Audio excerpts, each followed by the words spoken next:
Hello everyone, welcome to Walk the Parks. My name is Blake, and today we are going to do a full hike of the Aztec Butte and Granaries Trail. This is located in Canyonlands National Park in the Island in the Sky district. And this is a fantastic hike that's about 1.4 miles round trip according to the National Park Service website. According to my GPS, it was like a little under 2 miles. I did kind of find an additional trail up by the granary that I checked out, so maybe that has something to do with it. As far as the purpose of this video, there's a few. One would be to just kind of check it out, like maybe you're gonna visit Canyonlands National Park and you want to see what hikes are worthwhile and you want to kind of check it out to see if this is something within your wheelhouse. So that's one primary reason. A second reason, one that I hope would occur, would be people that are on a treadmill or something, or if you're at a gym and on some sort of exercise machine looking for something more interesting to watch. I feel like they always have the news on or something. Not that the news is terribly bad all the time for some people, but maybe it'd be more fun to watch a hike in the background. And you can either listen to me blabber on, or you could mute me and listen to music or just look at this to have something kind of cool in the background. And then lastly, there's definitely a lot of people in the world that will likely never ever make it to Canyonlands National Park or Utah or maybe America, or maybe you have something else that's preventing you from coming here, whether it be financial or otherwise. So those are the reasons for this video. It is the full hike. First, we're going to go up and check out the granary, and then we are going to hike to the top of Aztec Butte. Now, as I said, it is about 1.4 miles or 2.3 kilometers according to the National Park Service website. Mine was a little bit longer than that. The time suggested by the Park Service is about 1.5 hours. I did it, this is a real-time video, I did it in just about 45 minutes.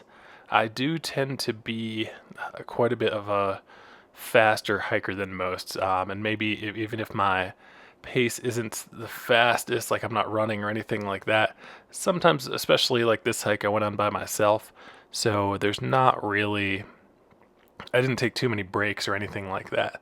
So keep that in mind. Most people probably will add some more time than this, or if you're a champion athlete, you will, I'm sure, crush me. I'm not that fast. I've just been lucky to do a whole bunch of hiking.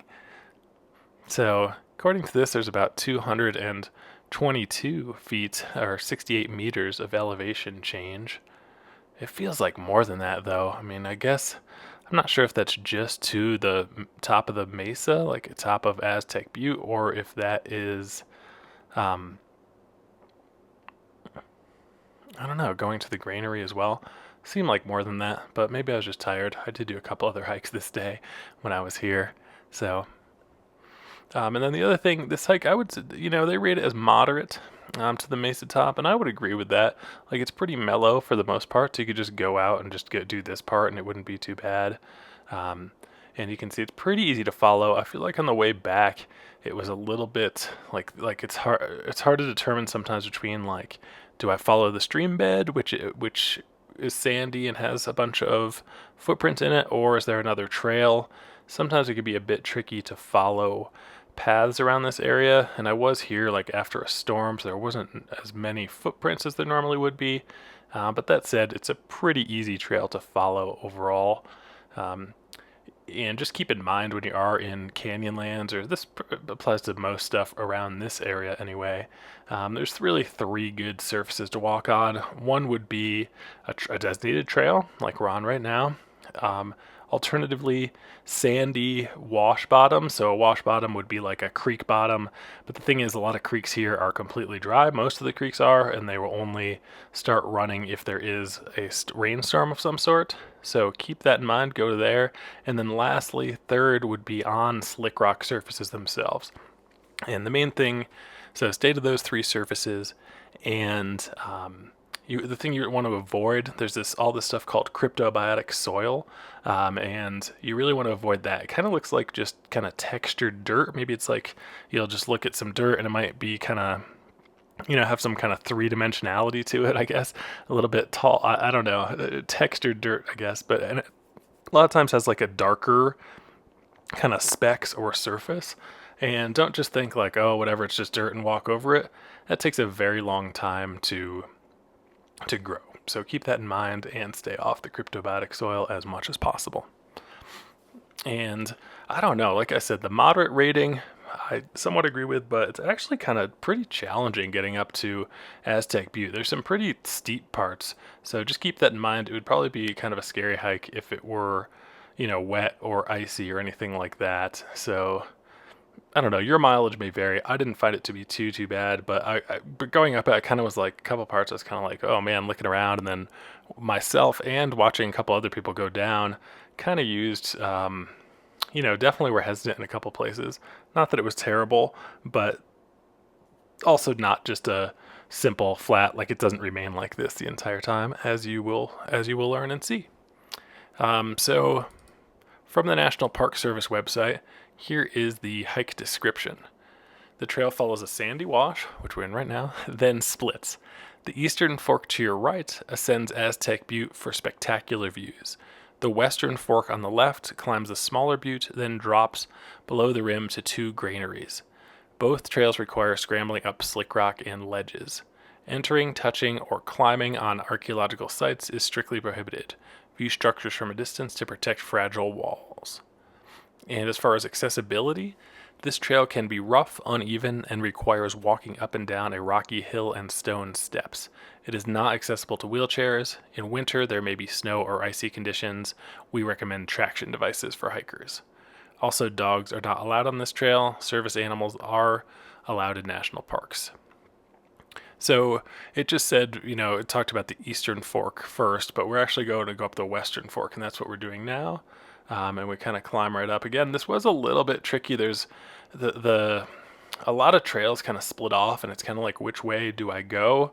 And I do sympathize with the managers who have to kind of manage these resources, because on the one hand, you don't want cairns everywhere. You don't want to have to like put up signs everywhere, because it kind of takes away from the wilderness experience. But in the desert, especially in like sandy desert, it can be really easy. Just like a few people, even like a family that goes off trail and just makes a new trail, it makes it look like, is that the trail? Particularly if you're somewhere after a storm where all the footprints have been washed away, you might be like, is it that, or is it like, which one's the trail? Which makes it challenging. So even someone, like myself or a lot of people who, you really want to stay on the trail 100% of the time, it can be very challenging. You can end up off trail completely by accident.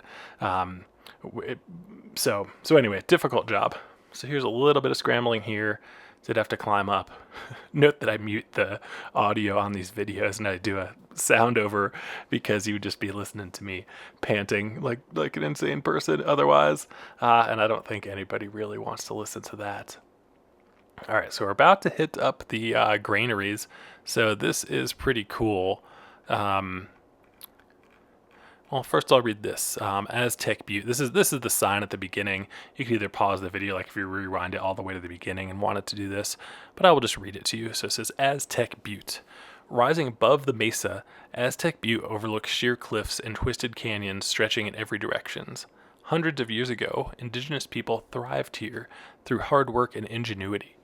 Often wearing yucca sandals, they scrambled up these buttes for unobstructed views of the mountains, to conduct ceremonies, to snare eagles, or to store items in small stone structures sealed with mud. These structures still stand today, giving testament to a skill of the people who made this area their home. And we are right about to be there. So we're going to pass this sign on the right, which sadly I'm not sure if I took a picture of. I apologize for that. But might be able to zoom in and kind of get a better view of that. The value of storage. So, and I'm not good. I'm trying to look at it, but I'm way too high with my camera angle. So apologize for that. I usually wear the camera on myself, so I'm not holding it in my hand all the time, because that'd be kind of annoying. And then this is kind of tricky. Like the guy you see on the trail when I'm leaving was like, oh, I'm glad I saw you down here. I never would have guessed to go down here. So there is a small cairn or small rock pile marking the trail, but it's not the most intuitive. You're on the top of a mesa, then you have to just climb a big step, as you could kind of tell from right there off of it. So here we are looking at the granaries. And I always, there's a lot of this in the area. So remember the sign kind of told us not to get too close, not to touch it or anything like that. Really cool. I'd be surprised to know if this wasn't like redone or anything, if this is just naturally how it was. So cool. And such an awesome life. Like I always imagine what their life must have been like living here. Like you store your food in here. Plus it's so cool too. Like you go up to the top of a granary. I mean, I suppose that's a good defensive position. I'm not sure, and I don't know too much. Let's learn more about granaries together. So let me just find the information here.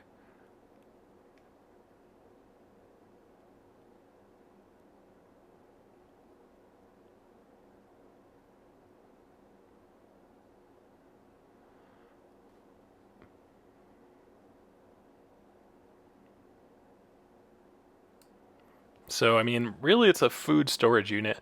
All right, so here, this trail wasn't on the map, but it was pretty well defined. And I just followed it because I wanted a view from the top of here as well. So kind of a cool way to check things out. Beautiful day too. I love the sky, nice and cloudy.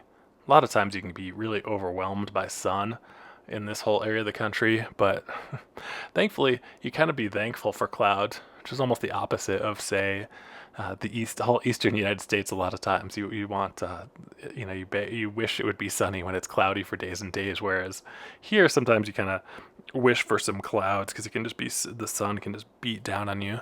And as a result of that, you should really just remember to bring water. I like sun hoodies. I like to keep covered up, wear your sunscreen. Even though the sun seems nice, you can just get beat down by it in this whole area, and really most desert areas, particularly at elevation like we are here. So anyway, granaries. So these are just kind of smart kind of storage units, a vital part of their agricultural system. So, I mean, they were apparently farmers, and they would grow things like corn, beans, squash, and they would, after they would grow them, they would put them in the granaries. And they were a lot of times located on cliffs, and I guess this keeps the food safe from pests and other critters. And in some ways, I don't really understand that. Maybe if someone understands it better than me, they could comment, just in terms of, like, I would think, I mean, mice kind of go everywhere, as do, most predators. I guess you did have to kind of hop down to that, so maybe that would prevent like a coyote or something from getting in there. But I'm not sure. I guess I always thought maybe it was more defensive from other humans, like because you could have somebody kind of keep guard, and if you're up on top, you can see people from a long way away coming trying to steal your food. But anyway, I guess up there, kind of a prehistoric refrigerator, keeping it cold and dry, or cool and dry. And as we saw, kind of typically round or rectangular in shape, with a small opening to load in food. And apparently used to be, or maybe they still are, lined in plaster to keep the food fresh. And a small vent at the bottom to let out any moisture. Very cool concept. It's such a hard thing for me to comprehend in our world of, refrigerators and canned goods and microwaves and things like that. So pretty cool, though. Like if I go and buy some produce at the supermarket and I built my own granary, would it last for a long time? I'm not sure, but pretty cool.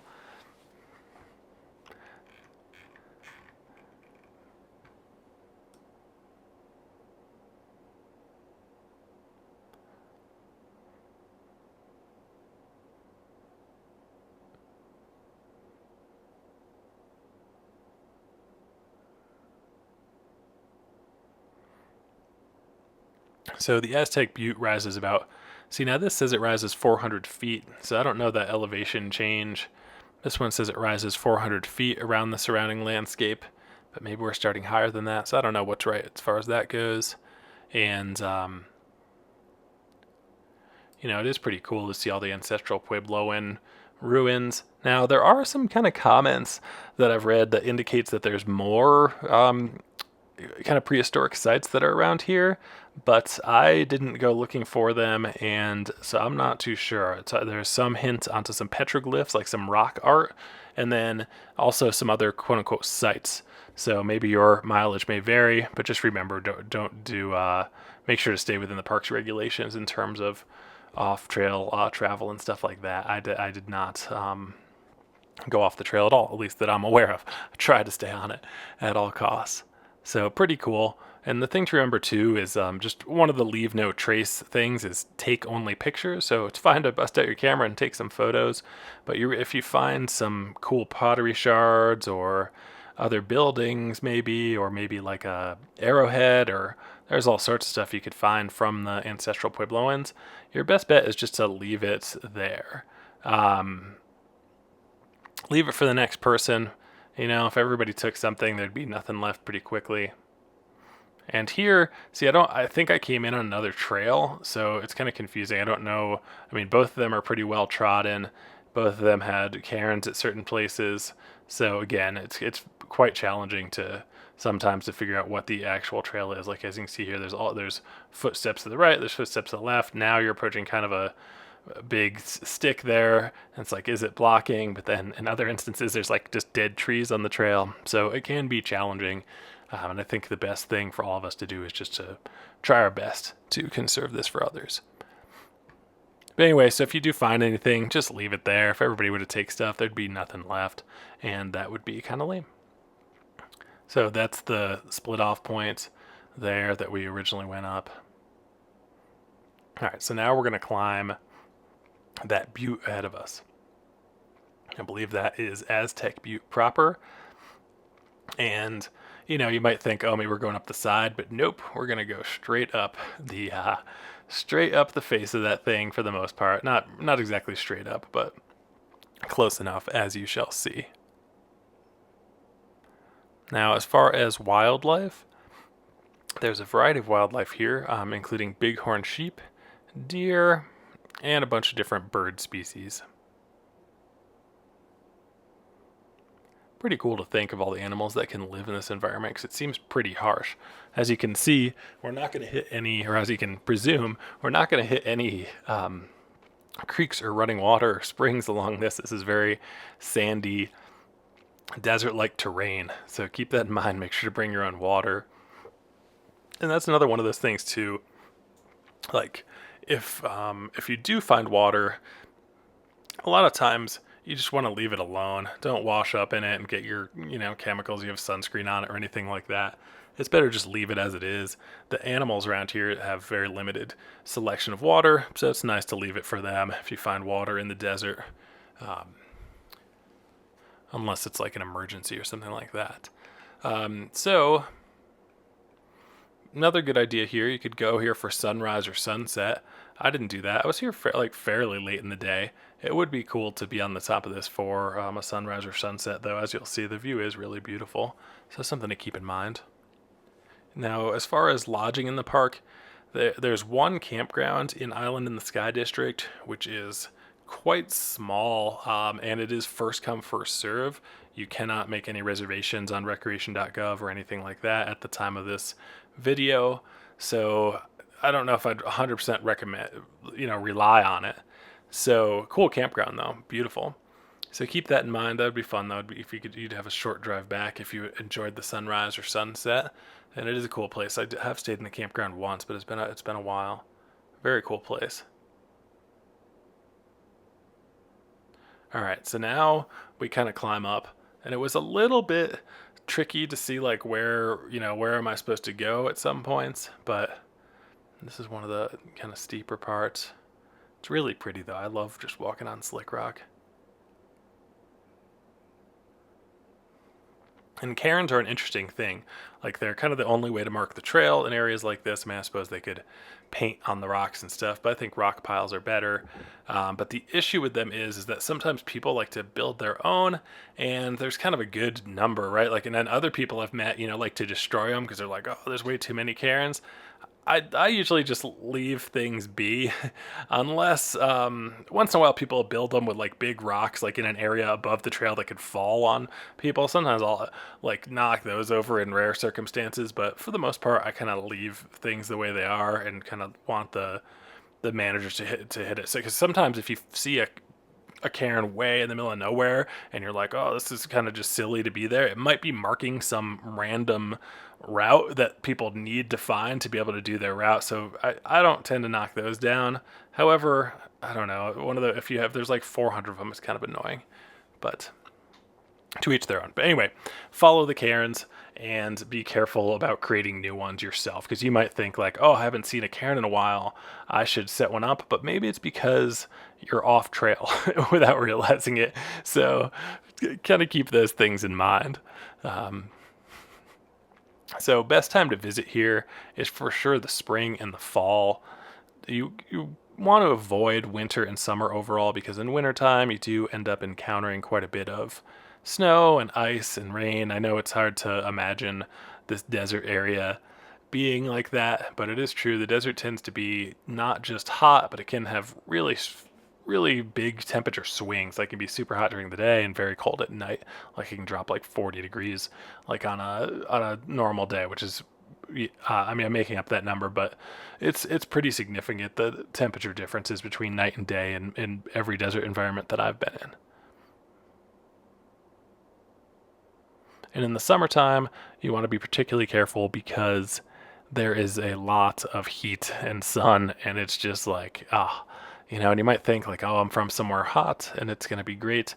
But, oh man, the heat can just make things like not fun at the minimum. So you can just go and be like, oh, it won't be that bad. But then you start doing a hike like this. And as you can imagine, if there's a lot of clouds on a day like today, but there's really no shade. So if there's no clouds and it's like 100, man, you not only is it the sun beating down on you, but the rocks absorb a ton of heat and then re-radiate it back.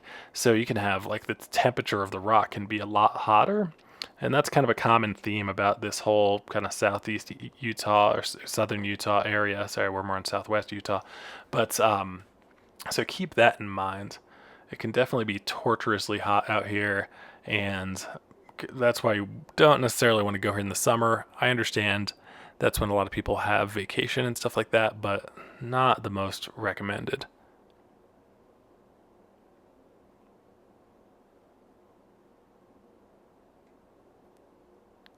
But also be careful in the spring and the fall. You can kind of get everything. Like this can be quite a tumultuous climate zone. So it can be beautiful and sunny, or you can get snow in like May, for example. Especially April. So keep that in mind. Don't just pack like you're gonna be in the hot desert. Like you can really get the full spectrum of weather. And I've always been surprised both by how hot it can be and how cold it can be. So just kind of keep that in mind. So next we'll talk about the Ancestral Puebloans. So these were sometimes called Anasazi, and they recently changed. The most acceptable name is Ancestral Puebloan. If anybody knows about why the name was changed, I'm not so sure. I think it's because the Anasazi refers to one kind of tribe or group of people, whereas Ancestral Puebloans is more inclusive, because there were a lot more people than just the Anasazi. But I might be wrong. Let me know if I am right or wrong on that one. So they flourished, the Ancestral Puebloans, in this Four Corners region. So, and also this Four Corners region, and really all these areas around here where the rock it kind of looks like you're on Mars, or it's kind of like that red rock, that slick rock, is called the Colorado Plateau. And that's where the Ancestral Puebloans like to hang out for the most part. So even though it's called the Colorado Plateau, it's mostly some of it's in Colorado, like from kind of Grand Junction west. And if you've been to Grand Junction, it's very close to the Utah border. And then like a lot of southern Utah, it goes into New Mexico, and then it goes down in Arizona, down to like including the Grand Canyon would be kind of the southern boundary of the Colorado Plateau. So the Ancestral Puebloans lived in that area, and maybe a little bit more expansive. And they built all those cool cliff dwellings. and which is pretty cool. I don't know how how they did that. It would take so much time and effort, but I guess if that's what you've got and you're not distracted by like scrolling on TikTok or whatever, then you can get a lot done probably, especially if you need it to live. So interesting to think about. I always wonder too, like the only ancient structures we really see are stone because it lasts so long. But you got to think that, especially if people are making these amazing stone structures, like I wonder what people made with wood, And we can even see in our modern society, like old mining remains and stuff. Like a wooden house doesn't last that long. Like maybe a super modern house when you have all sorts of linoleum and tin roofs and things like that that can last a long time. Maybe they do, but if it was built in more of a just purely wood, it doesn't really last that long. So I always wonder about different like how many civilizations we don't know about because maybe they built wooden structures instead of the stone ones. But something cool to think about. And these are all things you get to learn more and more about the more you travel, the more you read, etc. I haven't really read avidly about the Ancestral Puebloans. It is pretty cool though. Like every time I go to this area, I'm blown away, particularly in the Grand Canyon, particularly because they build amazing buildings in such beautiful areas. Like there's this connotation. Like I remember when a lot of Westerners first kind of started going to the Grand Canyon, they looked at it like as or it's claimed anyway that it was more of a frustrating place. And while I can understand that in terms of like, oh man, it'd be frustrating to have to cross it, especially you're on just a plateau and you come to the Grand Canyon, you're like, oh my God, how we get around this? But it's hard not to believe that just due to some of the locations of granaries and artifacts that people were still into the beauty of the landscape, and worshipped it or had some sort of closer attachment to it, which I think is pretty cool. Or I mean, but maybe I'm wrong, and it's just purely like a defensive, like a big tall cliff with the biggest views might also be the best defensive position because you can see the farthest away. So I don't know. It's hard to imagine people not enjoying beauty though as well. So now we're pretty much we are at the top of Aztec Butte, just taking a look around, enjoying the beautiful, beautiful views. So would I recommend this hike? Absolutely. It's a lot of the hikes in Island in the Sky District of Canyonlands are just fantastic. Like they're short with pretty much everything you could ask for. They're like kind of they're fun. You go on slick rock. You're on different terrain surfaces. Like this one we started out in the sands. And just think about this: in less than half an hour, we've gotten expansive views on two different buttes as well as some ancestral Puebloan granaries. I mean, it doesn't get too much better than that, and it makes sense why Canyonlands is a national park. Pretty obviously. So apparently, the ancestral Puebloans were really good at pottery as well as basket weaving. So that's pretty cool. But eventually they disappeared. And a lot of people think that because of the sheer number of granaries and evidence that there is all around, there might have been they had a lot of success and a lot of population growth, but then maybe there was a drought because you think in this area, like I always think, like my God, how do you survive with a ton of people here? And obviously, we've lost a lot of our skills. I mean, even in just hunting, like we have all these modern tools if you are a hunter versus back in the day. But then maybe there's the argument that there were more animals, so it was like slightly easier. But I still think if you're anybody and something's coming at you or any animal coming at you with a angry run or a spiked stick, you're running away. Instinct takes over quick on stuff like that. But anyway, it's just incredible that people lived here, especially with the lack of water and things like that as well. It seems like it'd be an incredible hardship. But I suppose anything, I mean, if you send somebody every day to go get water and you're just drinking the minimum amount you need, but certainly must have been a hard existence unless the climate really was that dramatically different a few hundred years ago where, this was a lot more lush and now we're just in a drought that's lasted a much longer time. So different things to consider, or that I consider anyway. Kind of cool to think about all this stuff. Do you guys think it's cool?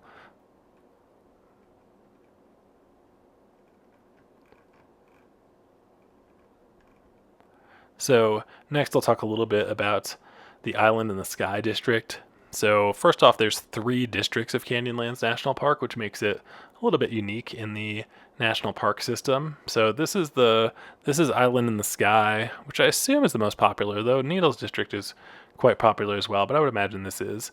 And the reason for that is you're quite close to Moab, Utah. Not that Moab, Utah is, like New York City or anything, but it's a pretty big town for. I mean, it's got to be the biggest town in. Well, I guess southeast Utah it might be the biggest.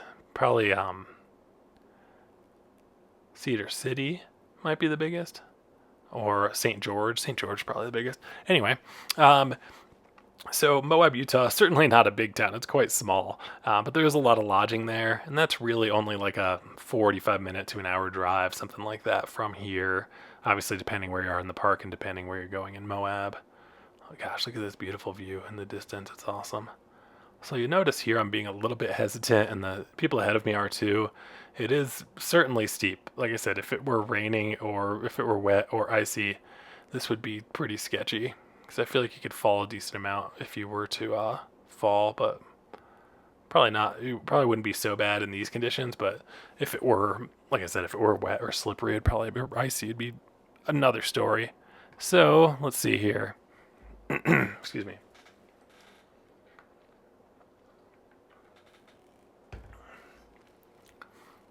All right, so I passed these people because, as you can see, it took me about half an hour to get all the way to the top, and it takes me less than 15 minutes to get all the way back.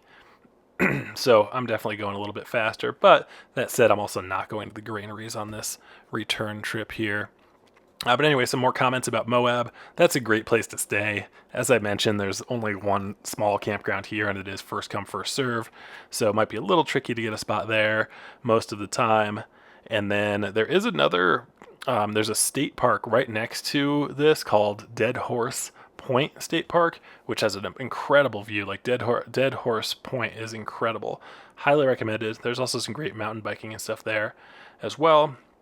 But you can reserve those campsites online, so at least at the time of making this video. So keep that in mind. Maybe you want to stay there so you're a little bit kind of closer and up on this mesa. Or I think most people end up staying in Moab. So keep that in mind on your adventures. This whole area is like a mecca for outdoor enthusiasts. There's just so much here. I mean, you have the Colorado River that goes through Moab, so you have all sorts of river activities, big like rock climbing area.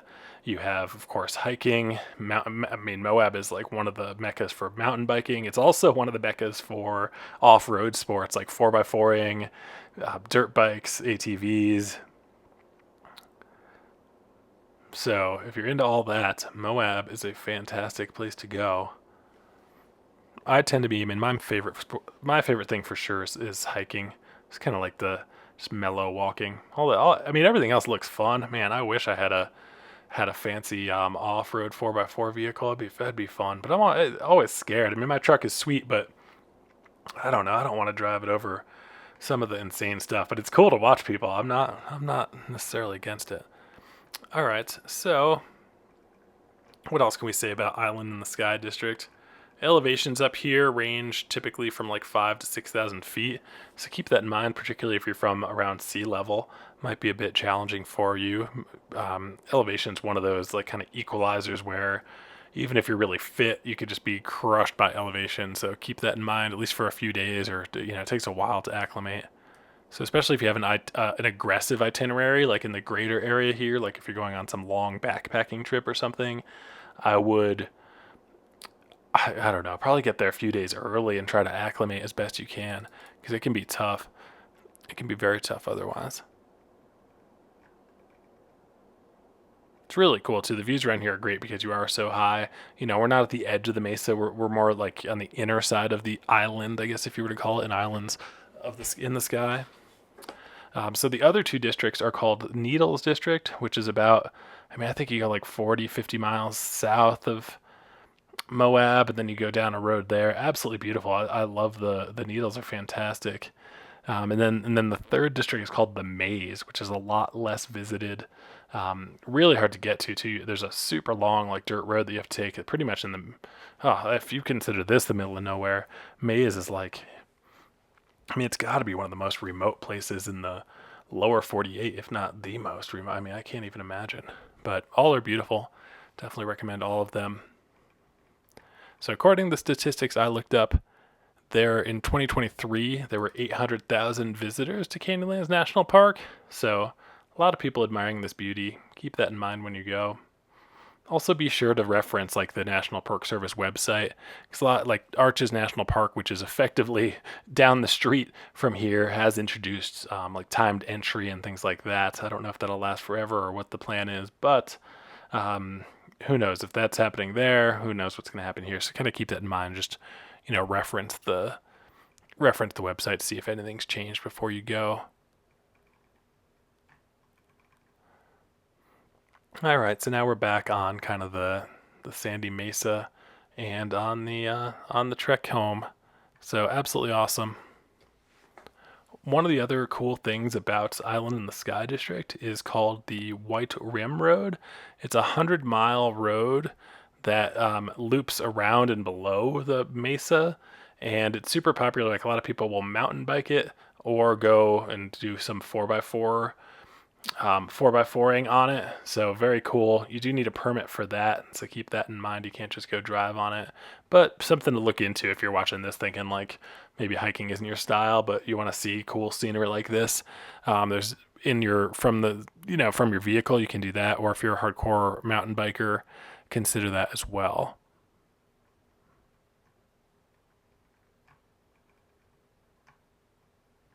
So, like I said, to the Colorado River, you can, like, from a lot of viewpoints, none on this hike, you can see down to the Colorado River, which is pretty cool. There's a visitor center right when you enter, right past, like, the fee collection station as well. So keep that in mind.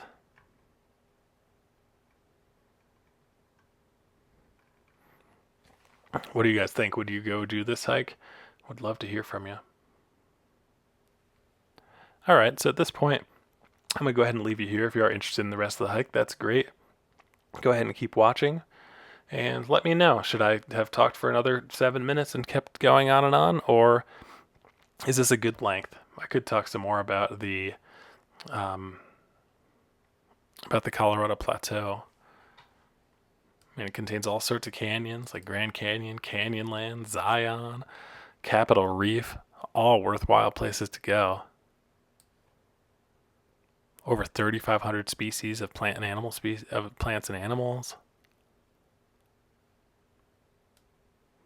Like I said, all that history. If you do make it down to Needles District, make sure on the road down there you'll see a sign for like Newspaper Rock. Be sure and stop and check that out. It's like this huge rock covered with petroglyphs. It's just amazing, and it's not like it's pretty much you park and then you're like 100 yards, if not less, from the Newspaper Rock itself. Really cool thing to check out if you've never seen it before, or even if you have. I tend to stop there every time if I pass it. I've been lucky enough to go check out these areas a couple different times.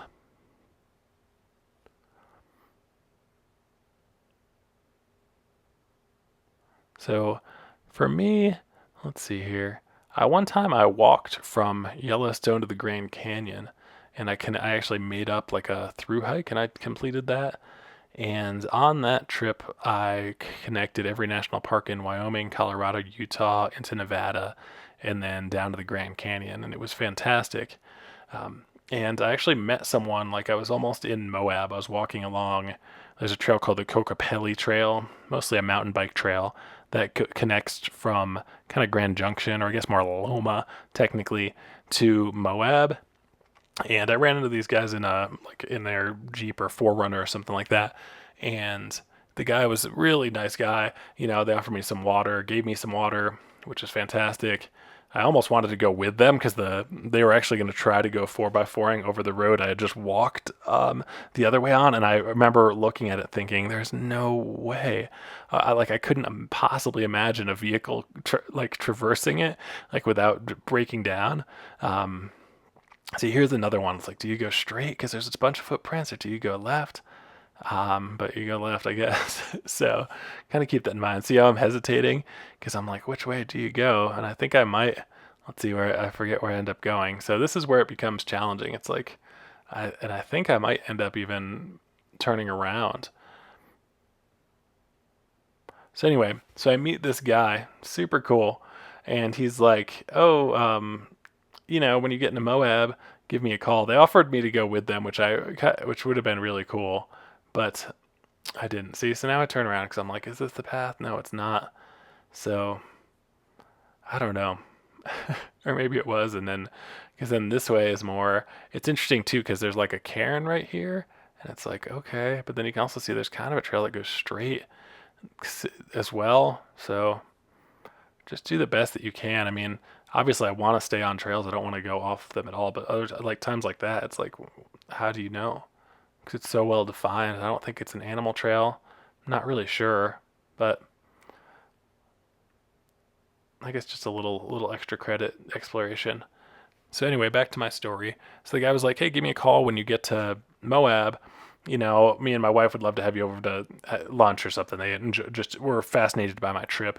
So I ended up going, and it was awesome. They had a small plane, and we got to go. Me and my friend, I was staying at a friend's house in Moab, and we got to go with them. That we ate lunch, and then we went flying, and it was just incredible. The guy knew the terrain around here so well, and he's like, "Well, what exactly is your route?" So we went on this beautiful flight. He kind of forced me to fly too, and I'm not a pilot like for most of it, other than the landing and the takeoff. He was kind of, it wasn't really dangerous or crazy or anything, but it was, I mean, it was pretty crazy actually, like flying a plane, just a tiny one.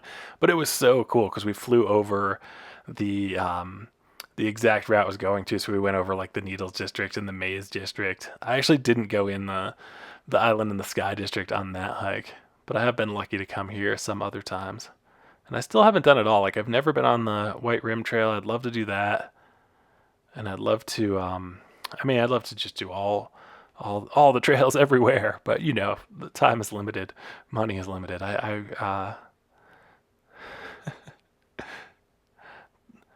It makes me think back to college. Like I had a professor who was like, if time and money weren't an issue, what would you do? What would you be doing with yourself?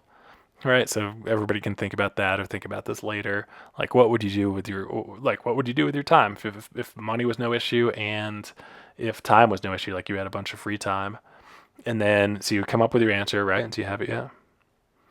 And then the answer is do it anyway, because there's a lot of ways you can make your dreams come true. Maybe it's not I guess there's some things that are quite challenging. Like I've always thought maybe astronaut because you have to be like there's so few people that go to space. Although nowadays that's increasing, so maybe that'll change. Or maybe like pop star is tough. Like if you really want to be on the level of like I don't know Taylor Swift or Michael Jackson or something like that's but you could still sing for a living and or be a performer. So that's a possibility. And then, I mean, astronaut, I'm sure you could be a scientist. You could probably work for NASA or work for a company that NASA contracts to. That's within reason. But anyway, the whole point is, you should just do it anyway. We tend to make excuses, and a lot of them tend to be money or time related. So I always enjoyed that. I'm laughing because I'm like, well, I just try to figure out in my head like what these videos should be. Like I try, I want to talk about the beautiful landscape. I want to talk about throw in a little bit of leave no trace stuff, just so I'm sure there's all sorts of different people that watch this, but always want to conserve the area and then just share it with people. But then it's also fun, I guess, to throw in some brain exercises for how you want to spend your life. So at this point, we're near the end of the hike. Thank you guys so much. Please leave me a comment, say hello. Check out some of my other videos. I made a bunch for this park. Have a wonderful, wonderful day.